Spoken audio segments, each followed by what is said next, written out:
All right, what is up, everyone? Welcome to our 12th time hanging out. Thank you guys for joining us. We're displaying the chat a little differently this week to try something out. Sorry, Steve, that kind of comes at your expense this time, but we could always change things up in the future. I'm Joey, and we're here with Adam and Tim and Steve. Tim, thanks for jumping back on. I know it's been a couple weeks, but thanks for hanging out again. We are gonna spend today talking about some stories of recent pickups, share some recent significant pickups we've had. We talked last week about the different buying platforms, so we're going to get a little bit in depth about one of them, CardHobby, which may or may not be familiar to people. It was pretty unfamiliar to me and still kind of is, so I'm excited to talk about that, as well as an unfamiliar, I don't want to say an unfamiliar set, a set I think we're all familiar with, which is 1948 Bowman, but something that I think I personally still have a lot to learn about. So I'm excited to talk about that. So thanks for hanging out and looking forward to talking cards. So Steve, if you want to start us off, I know you have a recent pickup that you want to share the story of. So go ahead and tell us about what you got. Thanks, Joey. And you don't have to apologize. I mean, I know it's that we get very little feedback and engagement, but all the feedback has been that everyone's sick of looking at my face. So I know exactly what you're doing here. We're going to just mute me out. Everybody can read the comments. Yeah. Just keep scooting over a little bit. Yeah, I could rotate over.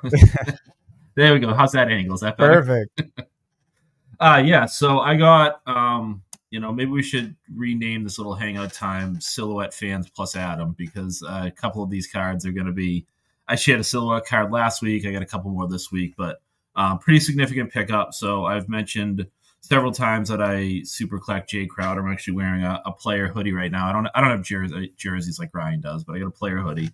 And I picked up a Silhouette out of 2 Logo Man card, and I'll tell the story of the auction a little bit, because I definitely did mental gymnastics in my head on whether or not I'd pay up for this. So this has the 75th anniversary Logo Man in it, which is like a plasticky diamond Logo Man.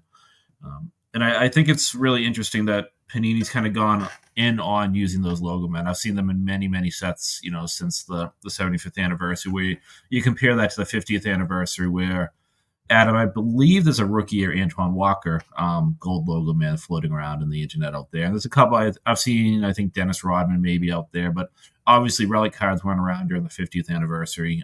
So they just happened to have been in jerseys that were picked up after time. So to be able to highlight the 75th anniversary was pretty cool. So for anybody that is listening and not watching, this is the Silhouette Threads insert set, which has, the second I saw it, you can tell by the shape of the cutout window that it was made just for, in my opinion, it was going to be made just for Logo Man cards, and for them to kind of share some Logo Man cards over to unload them, I guess I should say. When I was searching Crowder cards, I saw that they had an out of 5 parallel from the thread set that used the Nike logo from that, right? So if you guys remember, they used on the 75th anniversary, they had the Diamond Logo Man, the Diamond Nike swoosh. So once I saw that, I knew that this Logo Man was going to be out there somewhere. I was very fortunate to have been able to sell a 2012-13 PSA 10 Jay Crowder Gold Prism rookie that was a duplicate for me for what I consider to be a silly amount of money.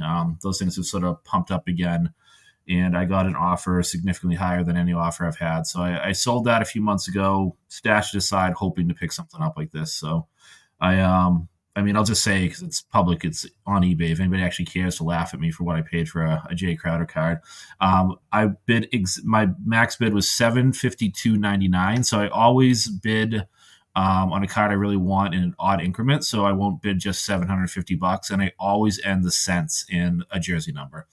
And I was at basketball one night, and I took a break from it, and I went and sat on the bench, and I sniped it with 2 seconds to go, and I won it for exactly my max bid. So I got some encouragement from friends. This was one of those cards that a lot of people had sent me, told me about. People were talking to me about it.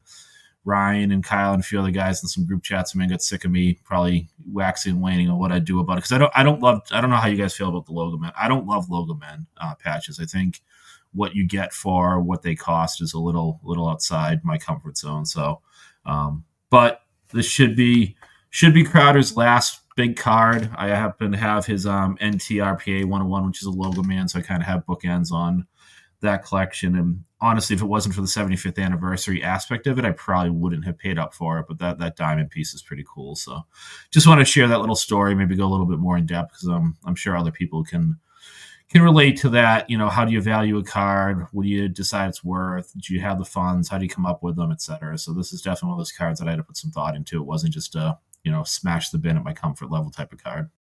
Yeah, that's really cool. I mean, it seems like I don't know, given the logo state of logo men these days, it seems like a pretty reasonable price for that. And I mean, obviously it's all relative, but I agree with you about your sentiment on logo mans. I think I just said logo mans instead of men. I don't know which one it is, but I think that I feel the same, that the value for what you get tends to be on the lower side.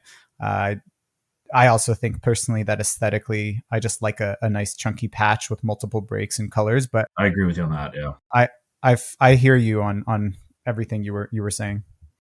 So nice when we always agree with compatible. As someone who's never owned a logo man, I have to agree they just suck and they're not worth having. So all in. If Adam doesn't have one, then he really don't Right. need them. Adam just goes out and buys the full gamer jerseys instead. Which is probably cheaper. It can be. I mean, Yeah. it can. Do you have any NFL shields, Adam? Yeah, I have quite a few. I thought so. Okay. Yeah, I've sold many just because the pricing of them has gotten ridiculous. Yeah. Like I had a Dalton Green Bengals dual shield that I bought for like $150 and sold for $1,500. So I mean, just people pay stupid money for those, the same they do for NBA logo man. But I feel like the NBA logo man have always been kind of a notch above the NFL shield market. So where back in the day, I could buy a Chad Johnson for $100. It was always going to be 500 or 1,000 for a comparable NBA player.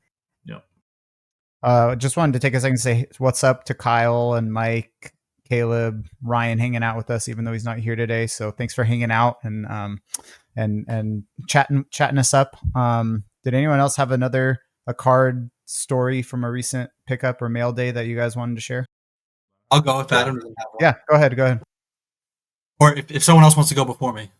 I can go real quick and then you can finish this off. So, I think I mentioned several weeks ago that there was a card that I'd been looking for a long time. And welcome, Mike. Welcome to the stage. Thanks for jumping on video. But yeah, I mentioned a while back that there was a card I was looking for. It was the 93-94 Hoops David Robinson 5-year anniversary or 5 years commemoration of his rookie card autograph. And so I think I mentioned, like, oftentimes whenever I saw a listing, I would send one to Frisbee Steve, and I would just send it to him and be like, hey, what do you think of this? What do you think of this? What do you think of this? And most of them are so bad. Most of them out there are just so bad. They're fakes. A lot of them are really bad fakes. Even graded ones are sometimes bad fakes. So I ended up seeing one, I think like a couple hours before the auction. I sent it to him and he didn't get a chance to get back to me. And then I ended up buying it. And afterwards he was like, there was something about it. I'll show it to you guys. So it was this one. This is the copy. It looks like this. He was like, something about it, the D, like the way that the D in the D Robinson looks like he's not totally confident in it. And so he said, he would stay away from it. I ended up getting it because I had already purchased it. And he's like, I'm not sure if it's a fake. If it's a fake, it's a really good fake. But probably a week later, maybe a week and a half later, he sent me one that was listed for a buy it now for like $50. And I was like, you know what? I'm just going to buy it. So this is the other one that I just ended up buying. I'm at least more confident in the autograph because he's more confident in the autograph. I think they both look pretty good. I'll hold them both up, but looks great. 93, 94. Like the pen used is pretty good. Like it's the thin black Sharpie. There are some distinctive parts about the auto, like the R not touching that little space at the top of the R, and then like the little spaces in the D, making it, I think, a little more if the fake is fake, it's a good fake because those are the consistent autographs that you'll see on this card. But I don't know. I felt like it was a small price to pay to have a little more confidence in the autograph. And I don't know. I mean, I guess you guys can share your thoughts on this. Like, I don't know. I definitely don't necessarily want to keep both of them, but I also wouldn't want to move a card that's fake. I don't know that it's fake, but the first one, I'm not sure I feel like I feel comfortable moving it because to me, it actually looks pretty good. The autos look very similar. So I don't know, but I thought it's been a long time coming. I've been bothering Steve for probably a year or two, if not more, about that card, and I'm happy to have one that gets his stamp of approval because he's the Admiral expert out there. So I definitely wouldn't want to speak over Steve in that one because I'm sure he knows better than me. But what it looked like to me was he just kind of quickly missed the back line of D on the one that he's questionable about and moved it forward to where it just is misaligned, where if you move that line back, it almost looks identical to the other one that you have. yeah, that's kind of what I felt too, actually, to be honest. And that's why when I was analyzing the autographs and comparing it to the ones that he had felt looked good before, I felt like that was the only thing. So, yeah, I mean, I could definitely ask him more information. I think at the time I was just kind of like, dang it, I can't believe I got one that he didn't approve. But definitely I'd want to study it a little more and ask him for more details on why he feels like it might be off. But yeah, it's interesting that two of them came up within a couple weeks of each other that at least look good, if not are good. Is there an authenticator that would be trusted to look at like slabbed authenticated versions of the card that you can compare to? I don't know the answer to that, but is there a brand that typically is pretty accurate with the authentication of the Admiral's autograph? It's a good question. I mean, I've definitely seen a bunch in Beckett and PSA slabs that Steve was pretty confident were fake, and I mean, historically, he's mentioned that it's one that gets authenticated a lot and is often faked, and then on top of that, just based on the pen usage and the placement and stuff like that, there are a lot that are authentic David Robinson autographs that were not pack pulled. So there's just a lot kind of going on there. So, but yeah, I think that the one that I've seen most consistently is SGC. The most common one that I've seen to be authentic that are actual legit autos, at least based on what we've seen, was SGC. It's so hard with those like early to mid 90s, autographed cards without much of a hallmark, distinguishable, feature of the card to separate it from a non-autographed version. So tough to kind of figure that out. It's unfortunate because those are really, what a cool card. That card, I mean, the 1989 version is basically what got me into basketball cards. When I was 14 years old, those packs had come out, and they were more massively produced and more readily available in just a lot of places that weren't necessarily card shops. So you go to your local grocery store, and they actually did have hoops packs located there, as opposed to like baseball, which was everywhere, and Flair basketball, which was almost like nowhere, right? So it was definitely a gateway for me. That card is.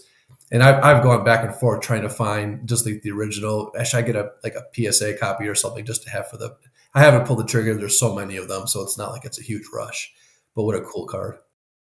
Yeah, great pickup, Joey. And Mike just brought up buying cards at grocery stores. It's a good thing Ryan's not here because that's a huge trigger for him because he gets in fights with people online when he says it's a junk wax error, and people say that cards aren't available in grocery stores. It's a big trigger point for Ryan, so we'd have to listen to him if he was here. You're going to cause me to lose sleep tonight because I've got a copy of that card and I'm going to be overanalyzing it now to see if it's authentic. I did way too much homework on getting an authentic, what I believe was a true redemption pack pulled bird magic from that set, because that one is not only massive. The problem that Mike's bringing up for people that maybe listen to this and don't know is they're essentially base cards that were sent to the players to have signed. So you can pull the exact same card as a 5-cent base card, and in the case of the Bird Magic, it was like a subset card, and then they were just like imprinted with literally just imprinted, not even any like serial number or any hologram or anything. And the things they used to imprint them, I'm sure could easily be faked with a 3D printer these days, and they were also sold to the public during the Flair auction when they went out of business. So they are very, very tough to distinguish, the reals. And it's not even that all of them, some of them aren't even fake. Some of them, like Bird and Magic still signed. People will still bring them to shows and have them signed, and then sell them and those sell for pennies compared to the authentic ones that were actually pack pulled redemptions. So, love that set. Love the David's Best insert set from that period. Love the gold like the gold foil 5th year anniversaries. Like that was my heyday of collecting. And Mike, I'm with you. That's just like, from in the Robinson rookie card, the original one that's really what opened up the basketball collection too. It wasn't necessarily the Magic and then the Grant Hill rookies. It really was David Robinson and then into Larry Johnson, and then like that's really what opened things up. And then Shaq and Grant Hill took it to the next level in the '90s. So great card, Joe. Nice pickup. Steve, do you remember those mid '90s, like early '93ish, '92? Some of those hoops cards with the Magic Johnson, like all rookie team. Oh yeah. I mean, you want to talk about, you can find them now very easily, but in 1992 or 1993 for penny, like those cards were the hottest inserts that you could probably pull during that time. I was going to retire because I traded a couple Grant Hill rookies for the Jason Kidd Magic's all rookie team foil parallel. I mean, that had like a little 5X next to it in the Beckett magazine back in the day. I thought for sure that was going to be, and now they're $2, probably in a PSA 10 slab. And Ryan is still with us, making comments about the cards in the grocery stores. He's probably on the hobby boards right now, ranting to a few people about the overproduction of cards right now. His kid's going to come out from piano lessons and wonder why his dad's like yelling at a social media feed. Anybody else have any pickups that they want to share? Yeah, Tim, you were going to share. I cut you off earlier. I'm sorry. That's okay. So I've been getting some mail this week, but what I'm most excited about is the Topps box that I ripped.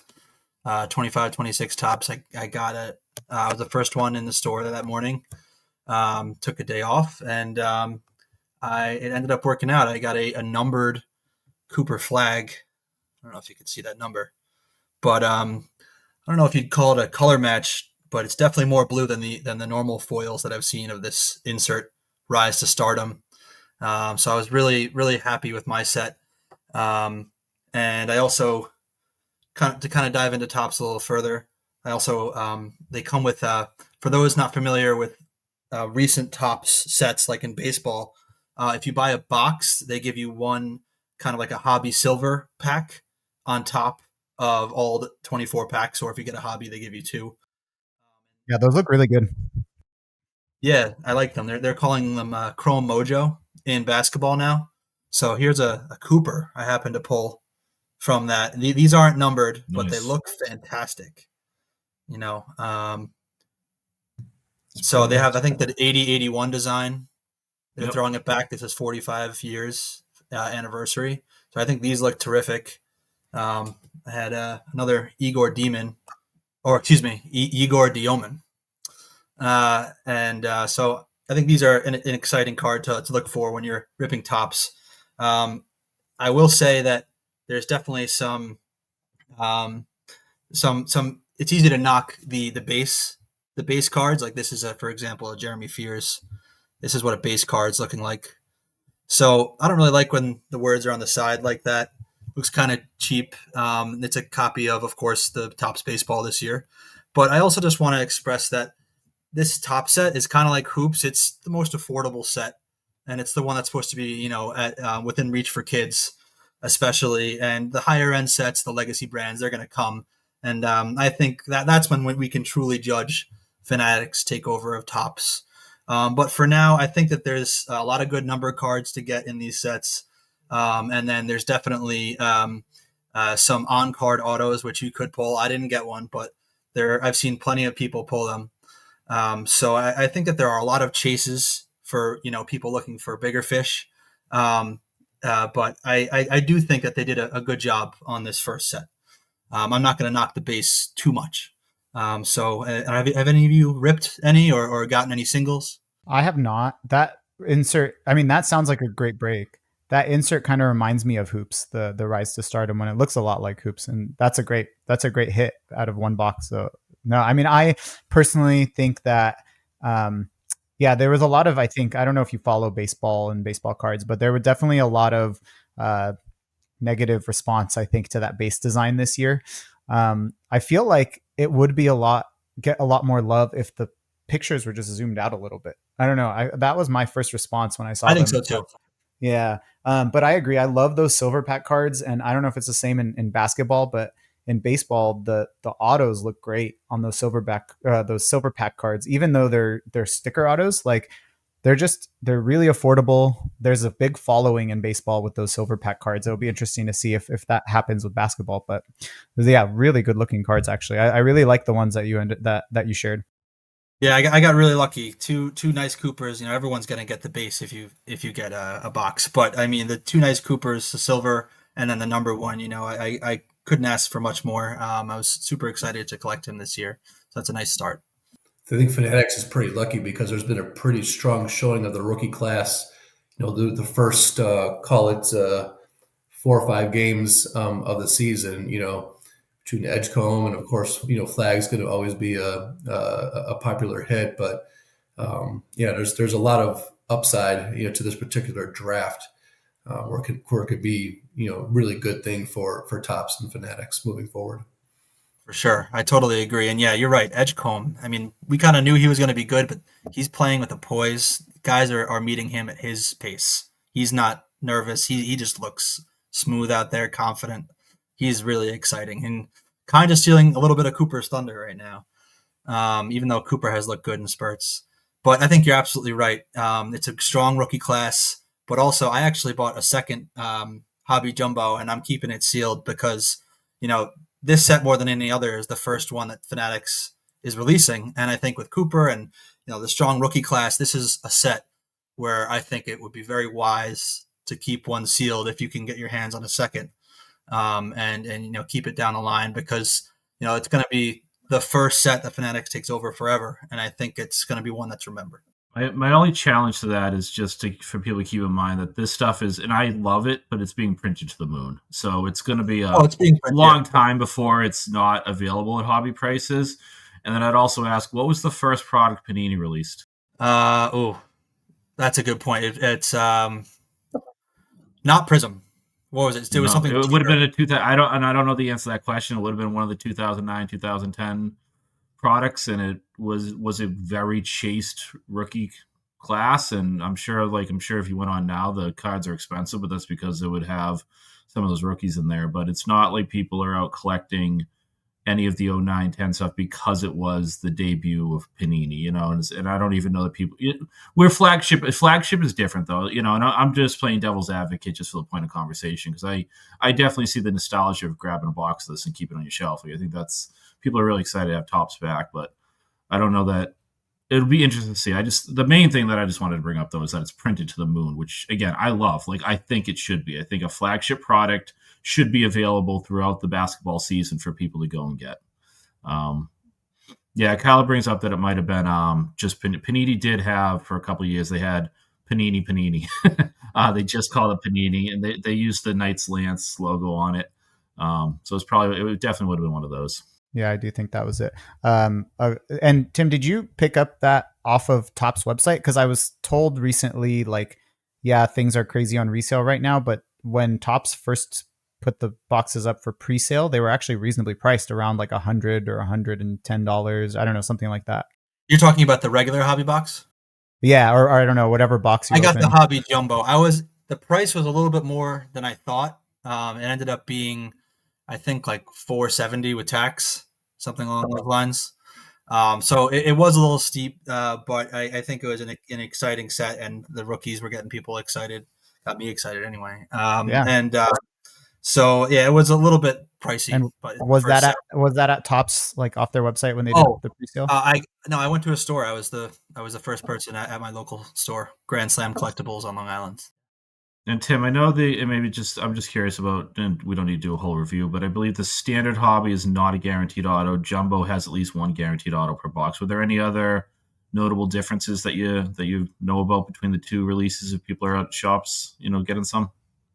I think the hobby jumbo comes with one auto and one guaranteed game year one patch.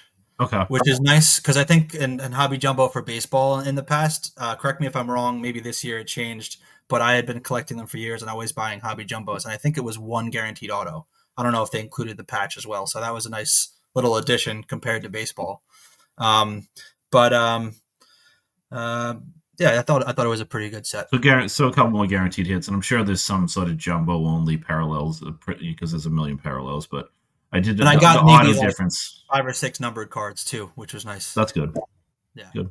So there's definitely a lot of toilet paper cards, so that a lot of really very reprinted, or excuse me, highly printed cards. But then they mix in some numbered stuff and some colored refractors, and yeah, there's a good chance you can get some color and some numbered cards in the silver packs as well. Excuse me, Chrome Mojo.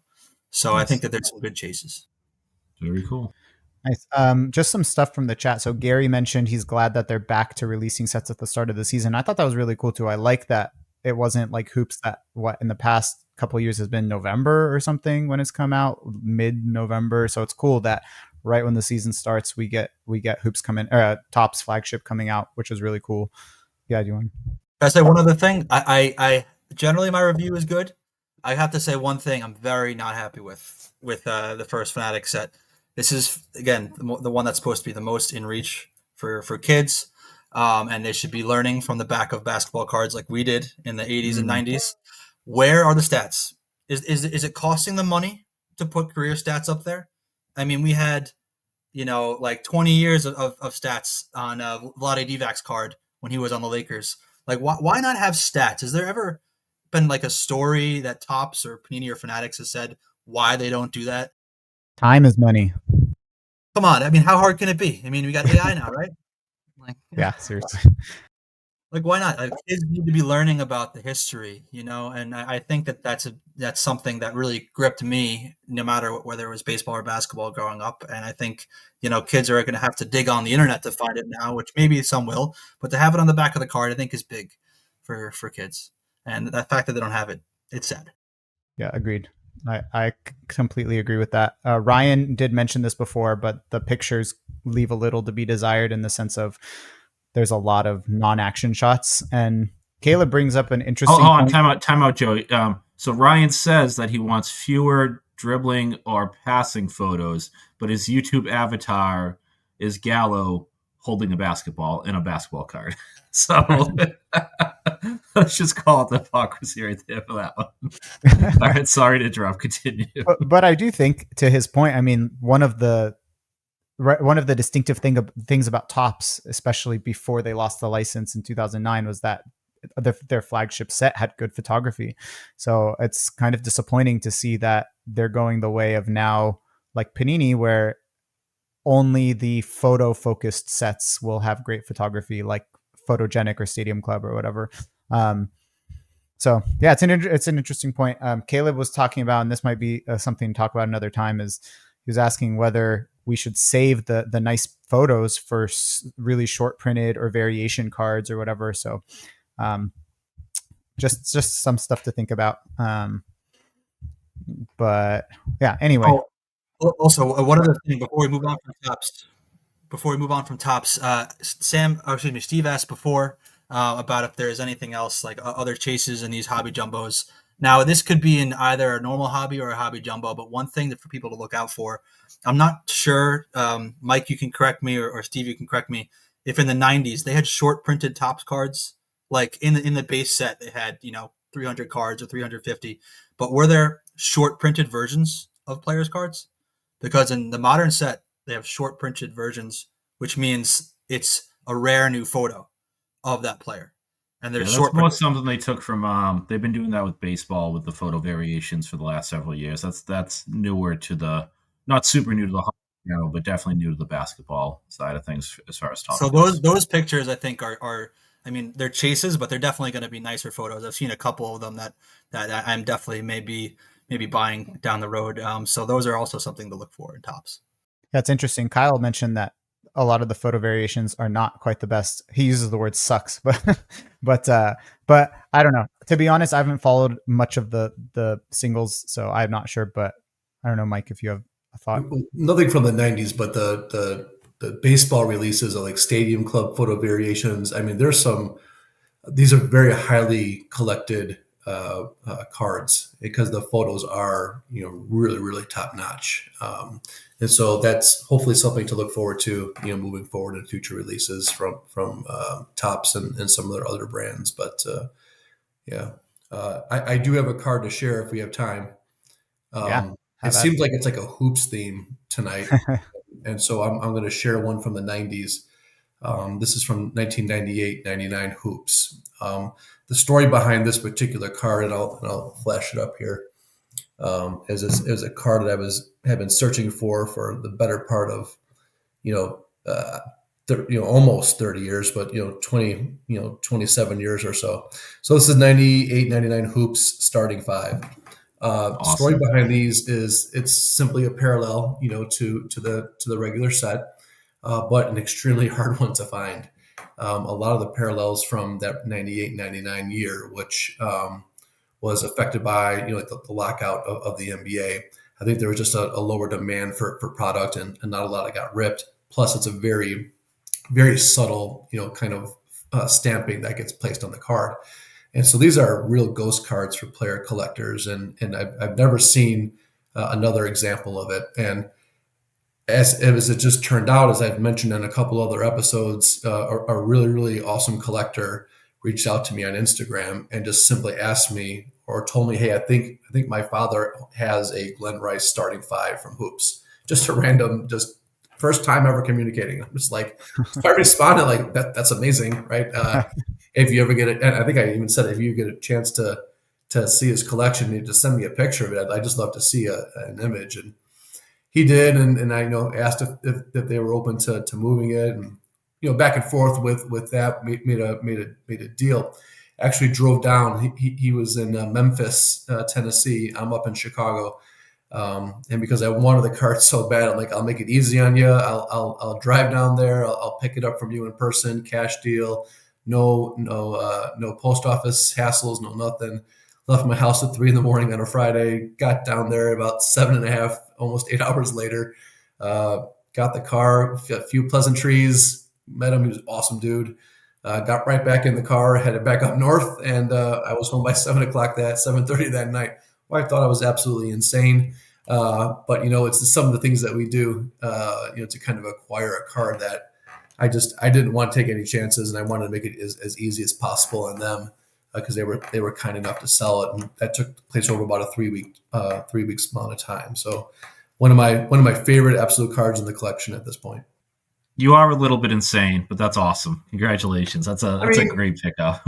Yeah, I mean, it wasn't the worst day. Like, your adrenaline's kind of pumping as you're driving all that time. A solid day's work. Yeah, hey, I could have actually gone to work that day, which I obviously did not, but took the day off to go down to Memphis. And I think of it in all seriousness. I mean, a card that means that much to you that I'm sure was not a cheap card by any means to acquire.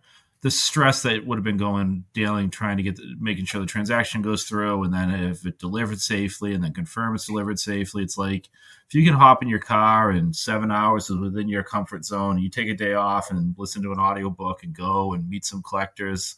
I jokingly, with the insane thing, but like that, I mean, that makes the experience that much cooler, and it saves you a couple days of just like going playing ping pong in your head about making sure everything goes well.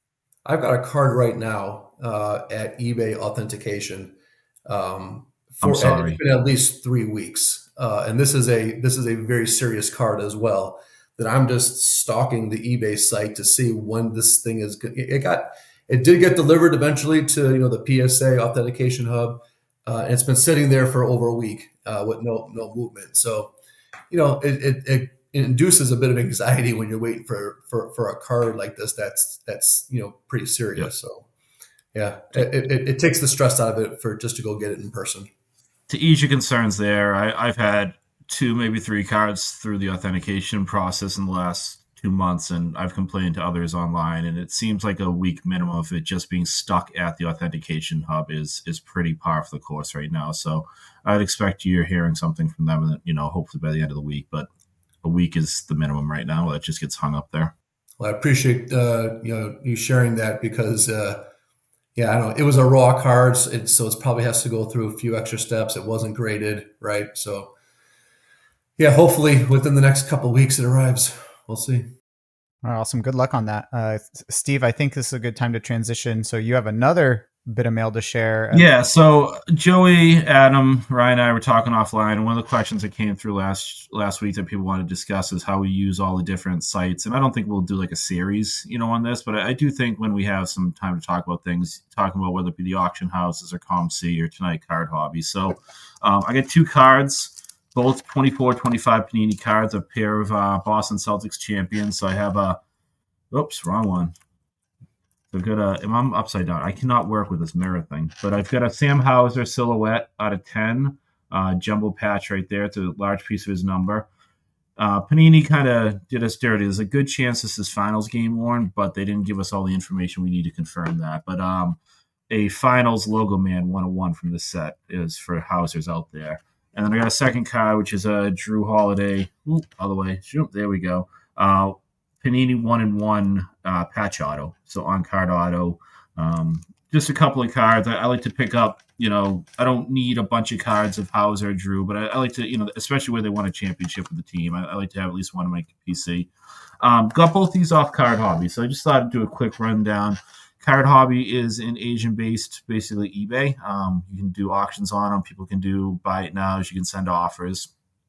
A couple of years ago, they came up with a U.S. site, and I'm not trying to rub salt in your wound, Joey, but I think the first time you messaged me about CardHobby was after the fact. You found a very, very, very significant PC card that you had missed out on that ended up going for cheap there. So the biggest barrier to CardHobby is the international shipping fees, which, nothing political behind the statement, is exponentially more expensive right now with import fees because of tariffs, right? So it's about twice as much to get cards in right now, and the language barrier. They have a US-based site, but everything is in, Mandarin. I'm assuming it's Mandarin.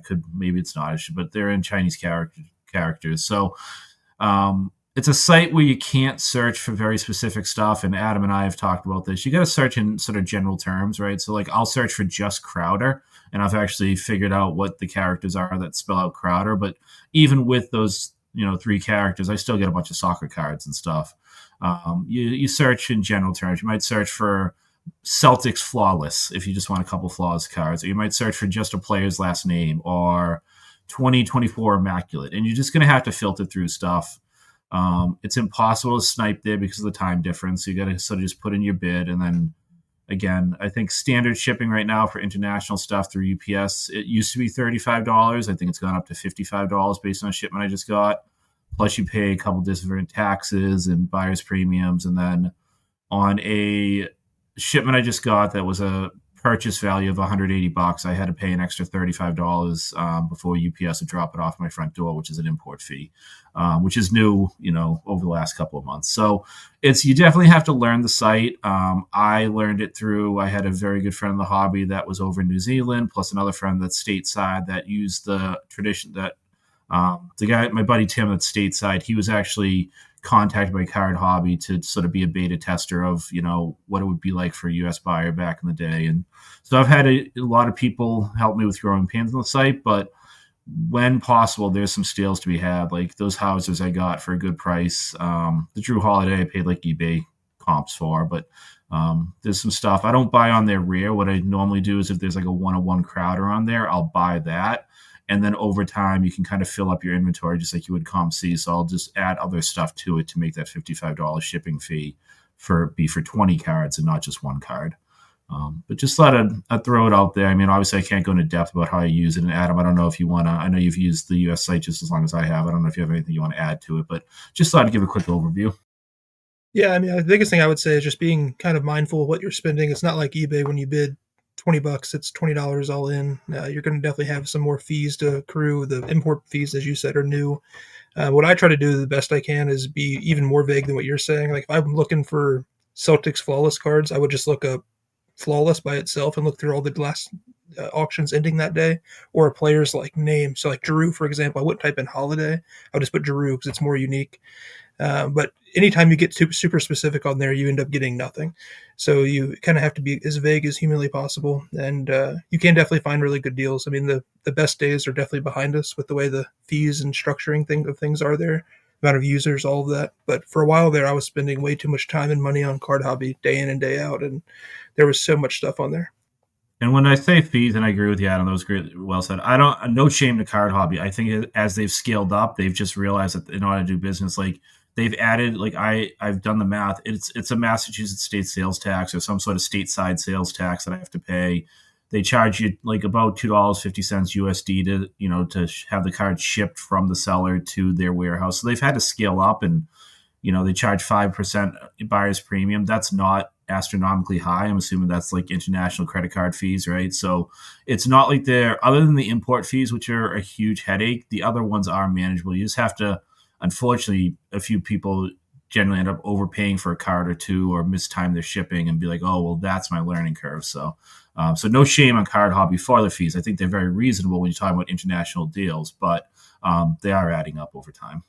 So for someone who's less experienced with CardHobby, and like you said, Steve, I did miss out on that PC card. I was so bummed about, and it's not just that I missed out on it. I literally saw the auction 12 hours after it ended. I had no idea. I don't know why. What prompted me that night to go look on CardHobby, and I saw a bunch of cards from that set, and I was like, oh shoot, let me see what just ended or what's ended recently and ended that morning, and I was annoyed because, like you said, it went for pretty cheap. But for those that are less experienced with CardHobby, I think I just want to clarify, because I actually purchased my first card on CardHobby, maybe, what is it now? Maybe a month ago now.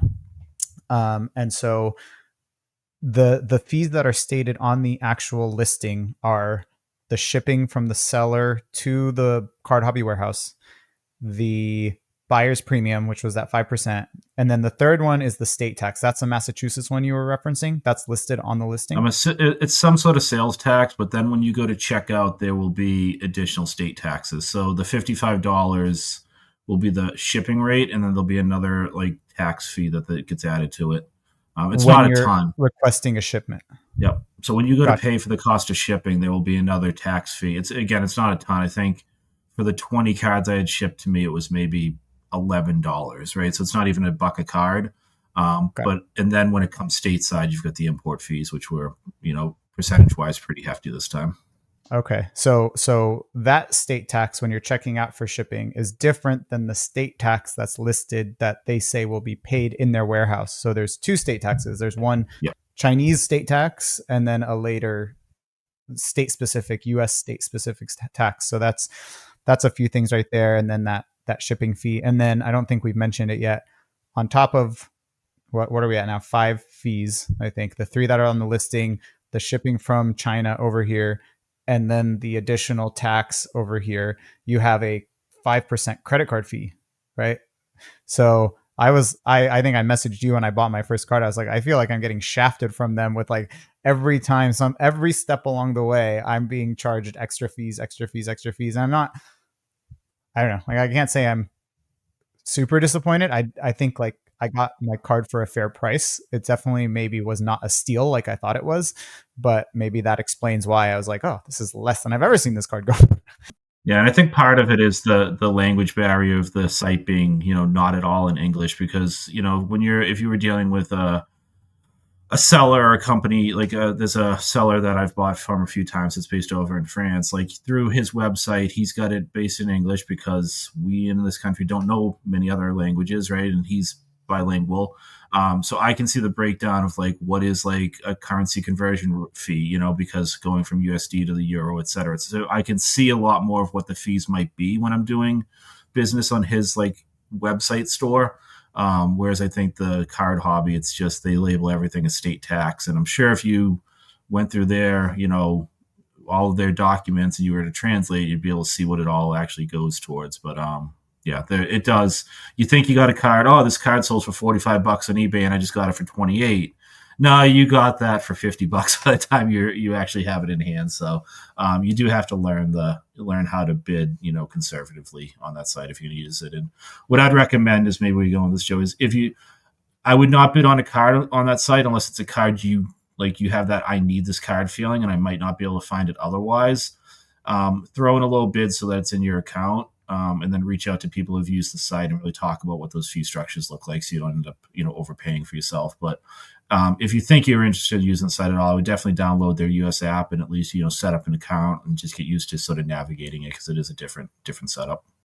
Oh yeah, that's all good stuff to know. And I guess as somebody who now only has one card in my inventory, so you mentioned, I think in our messages, that technically they say they will charge you if you keep your card in your inventory without shipping it for over 30 days, but you've never been charged for that. So do you feel pretty confident in saying I don't need to request that shipment right now? Yeah, I haven't even seen that heads up in a while. Like, it used to be when you logged in, it would say 30-day minimum. I haven't even seen that banner, and I don't know a single person that has had. I've had cards in there for 6 months and have not been charged anything extra on top of that. Maybe it's hidden into the state fee, and I'm just too dumb and I don't know it. But no, they have not. When they first started, it was going to be 30-day minimum, and I think if you did it requested within 30 days, their thought was they would just process your warehouse every 30 days and send you the cards or send you a bill for the shipping. But I think that's probably especially if they want to continue working with U.S. buyers. They don't want to be, there's enough roadblocks right now. I don't think they want to be adding that to it. And then I think the last thing I wanted to ask, because now that I have that card, I want to try to not have to pay $55 in shipping simply for that card. So in terms of any potential additional cards that I add to and purchase and add to my inventory and my shipment, would then pretty much the shipping is taken care of, right? It's just a free shipping. You mentioned it might be based on weight, but I mean, if I add 2, 3, 4, 5 more cards, I know that's going to be a significant. So it's really just those other fees, but the shipping, that big lump shipping fee, that's really the biggest issue, is already embedded. Yep, just the cost of sending a box of something from Asia to the United States. Yeah, and so whatever they can fit in there within their weight limit is basically covered within that 55. And even then, it's not like if you go over it because you got a couple of encased or graded cards, it doesn't go to 120. It goes up probably to like 65 or 7. So it's incremental just based on the weight. And they're pretty transparent about that part of it. Yeah, well, thanks, because I've been definitely looking at cards and I'm like, all right, I want to bid on a card that's at CardHobby, especially now that I've already gotten one. I think it's opening me up to be more open to bidding on other ones. And I've been a little hesitant on certain cards because I'm like, I really don't feel like I know how much at all I'm going to be paying for this. So it's nice to know that at least for the most part, maybe other than additional of those state taxes when I request shipment, at least everything's listed there that I'm going to be paying for any additional cards. Does anyone have other thoughts, tips, questions for CardHobby related? Steve, you mentioned the kind of the tariff payment, right? UPS. I had an experience recently. It was just an item from Canada. It was delivered, right? And I thought it was all done. And then in the mail, I received a charge from UPS to pay that tariff. Is that how it worked with CardHobby as well? Do you pay after you receive the product, or do they? So, and I have, it's not like a professional account, but I have an account with UPS. So like everything that gets sent to my email address, I automatically get tracking tied to my address and my email address. So I don't know if that makes it different, Mike, however you guys set up the UPS, but I'll get an email with packages being delivered to you with the tracking, right? And it goes automatically to my Yahoo, and I get all the annoying, notifications of all that stuff. And then about 12 hours later, I'll get an email saying, giving me the option to prepay the fee. So I think they would deliver it and then also deliver an invoice to me. But through my account, I actually get the option to just prepay it, and then that saves me a hassle of even having to like wait for the UPS driver or sign anything. So, but that's when I had, and I've never had, they also use DHL. I've never had to do the import. I haven't had a DHL delivery from them in a while, but the UPS I'm always able to prepay for. I was going to ask real quick, Mike, on that Canadian shipment, because I've seen cards from Canada listed on eBay that I've hesitated to purchase because of potential import tariffs and fees. Was that a pretty significant fee, or was it reasonable? It was $3.50. That's significant. It really depends. So the item that I bought, it was about $115 or something like that, right?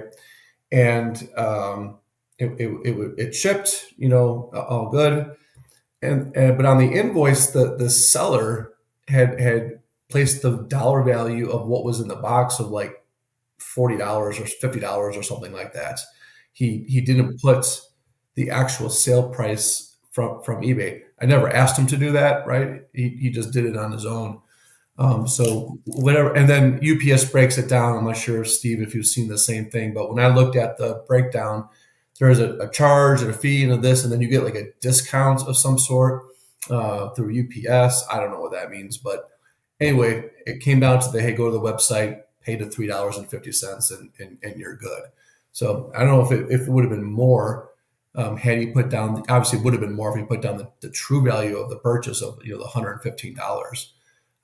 But yeah, I think it's kind of scary, and I'm not sure how this is impacting eBay sales. But when you click on an item in eBay and it's from a Canadian seller, it puts the big red banner, on the top that warns you that there could be additional tariff duties due, that there will be additional duties due if the seller is not adding that on to the cost, which they don't. So yeah, it was 350, but I've also read things where they will charge like a $35 just standard processing fee. That did not occur. So I don't know. Like I'm not a subject matter expert in it. Just a crapshoot, pretty much. Yeah, I just did it the one time, and I was preparing for the worst, right? But it seems like it worked out okay. Sorry, Tim, you were going to ask. Yeah, so kind of related to international shipping right now. I'm looking for a card of a player who plays in the KBL League in Korea. I'm wondering if anyone has any websites or, I haven't found it on eBay. I don't know if it's that new of a card, but it just popped up. But I've only found it in one place called globalbunjang.com. I'm wondering if anyone's familiar with that or if they have any connections in Korea where I can go through to find this card. I don't. I wonder if Mercari there's another website that has some international connections called Buyee, which is Buyee, that I've used for success. And obviously, I know Korea and Japan are not the same thing, but I do wonder if Yahoo Japan, which has a whole like eBay style auction to their site. So I have those might be dead ends, Tim, but I would try Buyee, Mercari, and Yahoo Japan. I would also look at maybe other listings on that site, because what I had run into, I think I'd seen cards that I wanted on eBay that I felt were very overpriced, so I didn't end up purchasing them. But then I somehow in a Google search came across them on some shady looking website that I'd looked up, and apparently there's some scam websites where they take listings from eBay, put them on their sites for super cheap, and then they just steal your credit card info or whatever, take your money. Yeah, or whatever. it seems a little suspect, this one. They want me to sign up and give them my email and my password and everything like that. Like, why do I got to sign up for this? Like, just can I buy the card? Yeah. So I'm wondering if anyone knew anybody, but it's all right. What did you say the name was of the site? Global Bunjang. I mean, I did the same thing as you, Google search, like, where is this card? And this one popped up, and this guy hasn't had a card made in like 8 years. So I see the KBL finally makes them. I'm like, oh, I need to get this, but it's only on one website. So interesting. All right. Well, I feel like that was a cool little discussion of CardHobby and some of the international stuff. Obviously, I don't know if you guys would disagree. I don't know if like 4 minutes is enough to do 48 Bowman its service and do it justice. So maybe that should be something we save for another time. We could do whatever. Yeah, that's fine. We could do it next week or. Yeah. The Mikan that you were talking about looks great. 48 Bowman. I'm super excited to talk about it for sure. Yeah, there it is. Oh, it's yours. Whoa. Yep. Oh, wow. I also keep my 48 George Mikan on me handy. No, I told Adam Newer that was his post that I shared. I agree, Joe. I know I feel bad because Adam probably prepared a few things, but 48 Bone, and especially if you don't know much about Joe, it's a fun set to talk about. There's some unique aspects to it as far as the print quality of it and the teams that are associated with it. It's pre-NBA, so I think we can put that on back burner for next year. I mean, yeah, next week. My brain is fried this week. It's been a long week.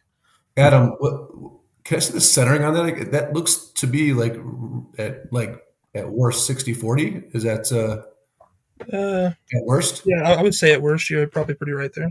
Maybe that's that's Yeah, beautiful. that's The Look at the coloring color on it's too. awesome too. Yeah, I mean the numerical grade on it isn't crazy high. It's only a 3, but it's one of those buy the card, not the label type of situation. There isn't any creasing or anything. yeah. I was gonna ask, is there anything that would make that a 3? Like it's really well centered. I know the corners aren't perfect, but they look pretty good. For There's 48, it nothing looks pretty damn crazy. good. Yeah. That's the biggest thing. The corners are pretty well rounded, but for me, the centering and color was more valuable than anything else.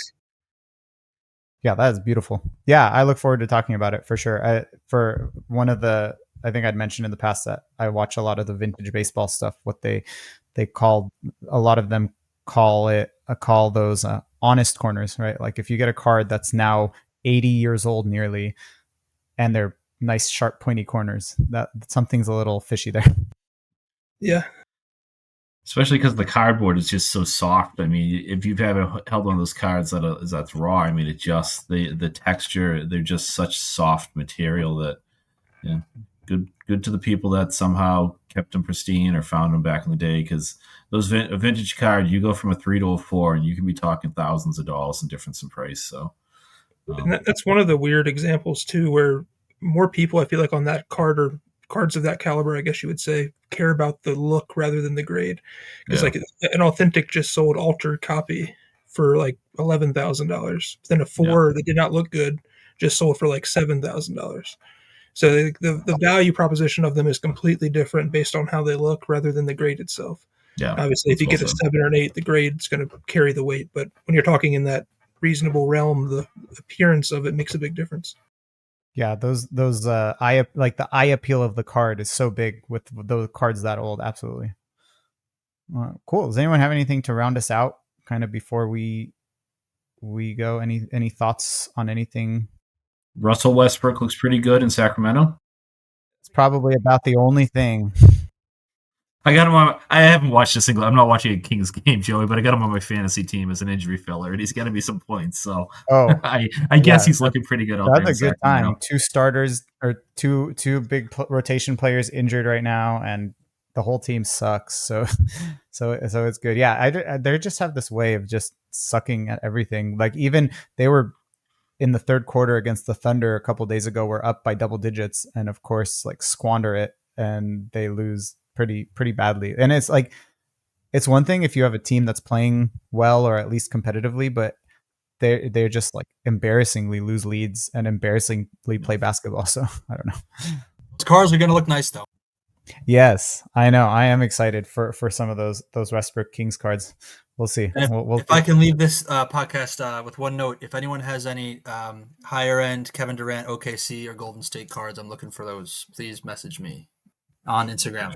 There we go. All right, there you go. That's Fork Beards basketball cards on Instagram. Hit them up with those high end Kevin Durant cards. And on that note, I hope you all have a great week. Thanks everyone for hanging out and chatting and streaming and talking. And we will see you guys all next week. Awesome. Thanks, guys. Thanks. Bye.